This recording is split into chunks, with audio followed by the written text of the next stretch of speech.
Hola, buenas tardes a todas las personas que nos siguen en la librería Monos de San Telmo. El día de hoy vamos a hablar sobre un autor y sobre todas las ramificaciones que estas investigaciones que ha realizado pueden tener tanto para nuestra historia como para la vinculación de estas investigaciones con otros autores, con otros investigadores y con otras realidades. Se trata de Alejandro Dávila Bolaño. Alejandro Dávila Bolaño fue un médico nicaragüense de origen masaya, pero que desarrolló su carrera y su vida en Estelí, en el norte de Nicaragua. Lamentablemente fue un investigador asesinado, torturado. También dejó un libro muy importante que se llama El Interrogatorio, escrito a finales de los años 70. Un libro que narra de la experiencia humana, cómo la vive una persona que se ha dedicado a la medicina, que se ha dedicado a la investigación y que también ha tenido su parte de militancia política contra las dictaduras que tanto han asolado y asolan a Nicaragua. Este libro en concreto que me gustaría hablarles se llama La medicina indígena precolombina de Nicaragua. Es un libro muy importante para mí porque es un texto que no solamente habla desde el punto de vista técnico de la medicina, porque es difícil entenderla desde los cánones de la medicina actual, esa visión y esa cosmovisión que se tenía de la medicina durante la época precolombina, vamos a llamarlo así. Y es porque este libro abarca esa visión no solamente cosmogónica, esa visión histórica, que lamentablemente tenemos las fuentes primarias que utiliza, son los mismos cronistas de Indias, como Bobadilla, como Oviedo y Valdés, como Bernardino de Sahagún, y muchos otros cronistas de Indias que son ellos básicamente los que hablaban con las personas que practicaban esta ciencia, esta arte, y a partir de eso es que llegamos a conocer alguna de estas prácticas. Es importante también este libro porque ahí está dividido en diferentes acápites, pero podemos encontrar un diccionario anatómico, no solamente en la lengua mayoritaria, la lengua, por así decirlo, náhuatl, sino también el vocabulario anatómico en las principales lenguas indígenas de Nicaragua, sino que también está en la mangue, en la mangue o chorotega, pero también en la tahuasca. También tenemos la que hace un diccionario anatómico en la lengua de los misquitos. No hay que olvidar que también hubo diferentes poblaciones en Nicaragua y no solamente pues los mayoritarios. Dentro de sus textos y dentro de sus investigaciones que llevó a cabo, Alejandro Dávila Bolaños también tiene un estudio sobre el origen del nombre de Nicaragua, también sobre los calendarios indígenas nicaragüenses. Aquí en esta parte, este libro, por así decirlo, en la parte del final, pues habla sobre los dioses nahuas de Nicaragua, el diccionario náhuatl de Nicaragua, pero este investigador fue un vasto productor de literatura e incluso hasta de revistas, porque había una revista que se llamaba Nicaragua Indígena, en la que él publicaba bastante. Este libro abarca, por así decirlo, esa visión histórica, cosmogónica, etnográfica y antropológica de lo que fue la medicina en Nicaragua. Hay diferentes, me gustaría poder adentrarme bastante en el contenido, pero es muy difícil porque se tiene que, por así decirlo, tener una guía previa o una guía al lado para poder ir entendiendo cómo estaba relacionada esa práctica de la curación o de la sanación en las poblaciones precolombinas nicaragüenses. También es importante porque todo tenía que ver con los teotes, es decir, con los dioses o con los texoses, que son en este caso los brujos, porque aquí hay que entrar también en esa discusión. No fue una cuestión de brujería o de hechicería o de medicina, porque sí se hace bien esa división entre una práctica, por así decirlo, buena, una práctica mala. Y para eso me gustaría complementar luego con un libro o un estudio que hizo Fernando Ortiz, que es uno de los antropólogos cubanos más importantes, sobre el tema de la santería cubana o la brujería o la hechicería. A ver, porque también hay otra discusión al respecto sobre cuál es el verdadero nombre que se debe utilizar acorde a la práctica que se llevaba a cabo en ese momento concreto, ya sean por los negros cubanos, que es el enfoque de estudio de Fernando Ortiz, o por los indígenas nicaragüenses. Este libro es muy importante porque hace un recorrido sobre los textos, por así decirlo, fundacionales, como el Popol Vuh o el Rabinal Achí, son los textos fundacionales de las poblaciones que vivieron en, como diría Aldous Huxley, Beyond the Mexico Bay, es decir, más abajo de la Bahía de México, sí teniendo en cuenta también esas metrópolis, por así decirlo, indígenas, de las que estas poblaciones de Centroamérica habían migrado o se habían exiliado por cuestiones por diferentes razones, entre ellas la guerra.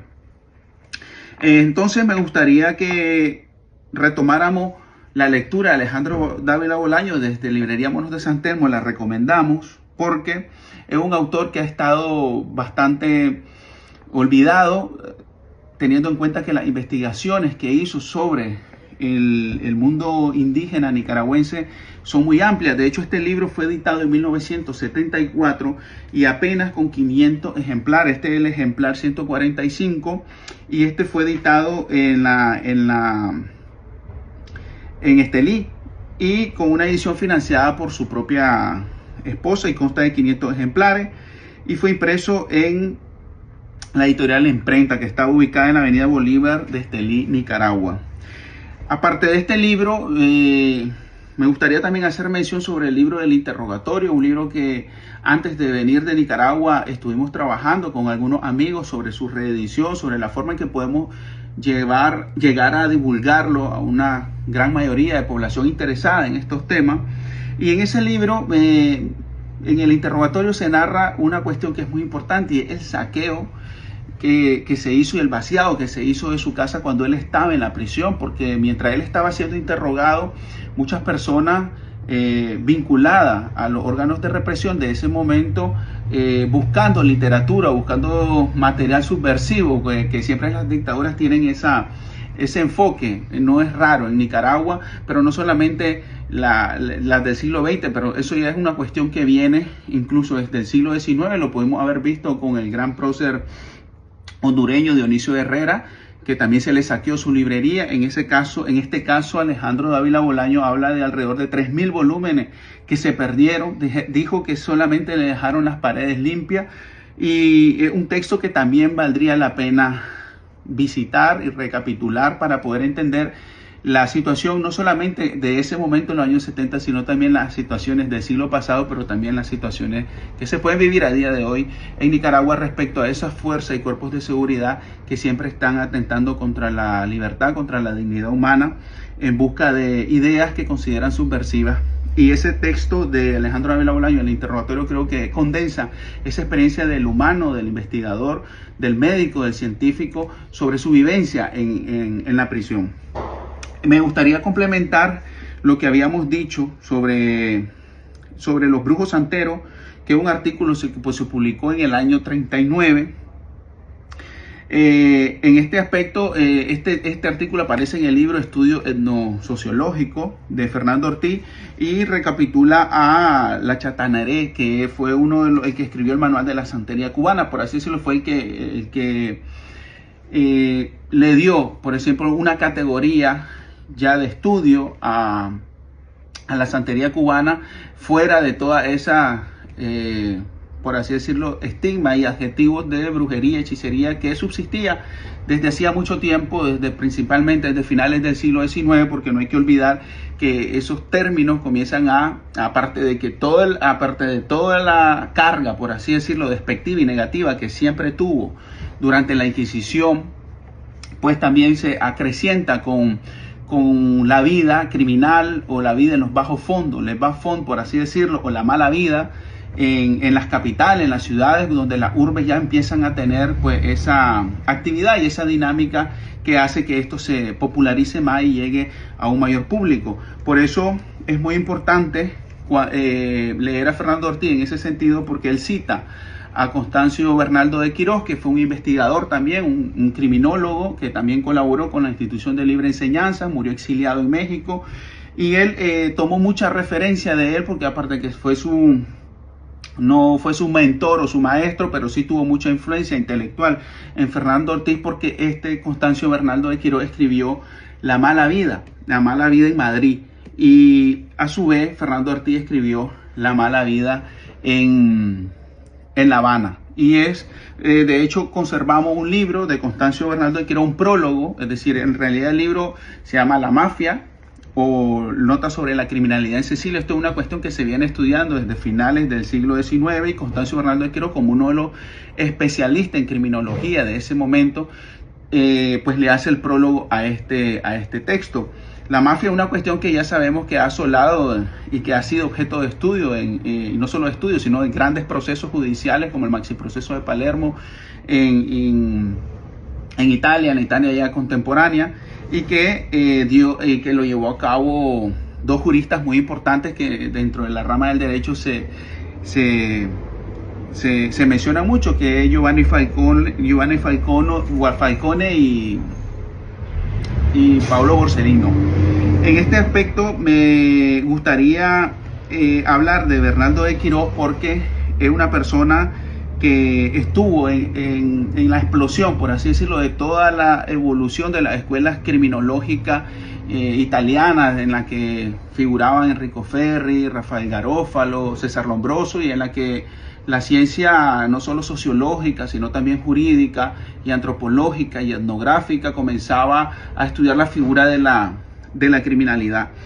Así como Fernando Ortiz escribió un famoso texto a inicios del 20, La mala vida en La Habana, pues también lo hizo Constancio Bernaldo de Quirós, La mala vida en Madrid, que es un testimonio claro de lo que sucedía en el Madrid de inicios del 20 y la vinculación que esto tenía con la criminalidad, y analizarla desde un punto de vista sociológico y no solamente desde el ámbito punitivo del Estado. Paralelamente, me gustaría, ya que hablo de autores que escribieron La mala vida en La Habana, La mala vida en Madrid, me gustaría hablar de este libro que también tiene que ver mucho con lo que hablábamos de Alejandro Dávila Bolaños, porque hay que tener en cuenta que cuando llega, por así decirlo, los procesos de colonización y de conquista en Centroamérica, se encuentran con un mundo nuevo, pero no solamente desde el punto de vista cultural, sino también desde el punto de vista natural, geológico, botánico, porque en Nicaragua el mundo de la medicina precolombina está muy vinculado a plantas, está muy vinculado a procedimientos, a obtención de principios activos y de genéricos provenientes de animales, y de otro tipo de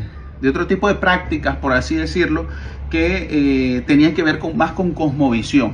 que con no solamente química. Entonces, este libro, El naturalista en Nicaragua, de Thomas Belt, es un libro que le llamó la atención mucho a Charles Darwin. Es un libro que en una de sus cartas Charles Darwin llega a hablar sobre, o a considerarlo como uno de los mayores textos de divulgación narrativa naturalista. Thomas Bell fue un explorador, pero también fue un estudioso geólogo minero, porque estuvo en la región de Chontales, y él también estuvo en Brasil. Por eso cuando le hablaba de ese dualismo de la mala vida en Madrid, la mala vida en La Habana, es porque también hubo un The Naturalist en el Amazonas. Y ahora él escribió, en ese momento escribió El naturalista en Nicaragua, tomando como referencia aquel texto que se escribió sobre el Amazonas. Y en este libro podemos encontrar, y de su propia voz, de que él le puso mucha atención a lo que es, por así decirlo, la forma de la simbiosis que existe entre algunos tipos de hormigas y la acacia, que es un árbol que le proveía a las hormigas de cierto alimento, de ciertos nutrientes a través de una miel, o también a través de sus propias concavidades de la planta, para proveer de hogar a alguna especie de animales, y esta le retribuían en forma de defenderla a esa planta de otros insectos, de otros animales que querían comer de esa planta. Entonces es un libro muy importante también porque habla sobre todo el proceso geológico que hay y todos los diferentes pisos biológicos también que hay en Nicaragua. Esto también inspiró a muchos otros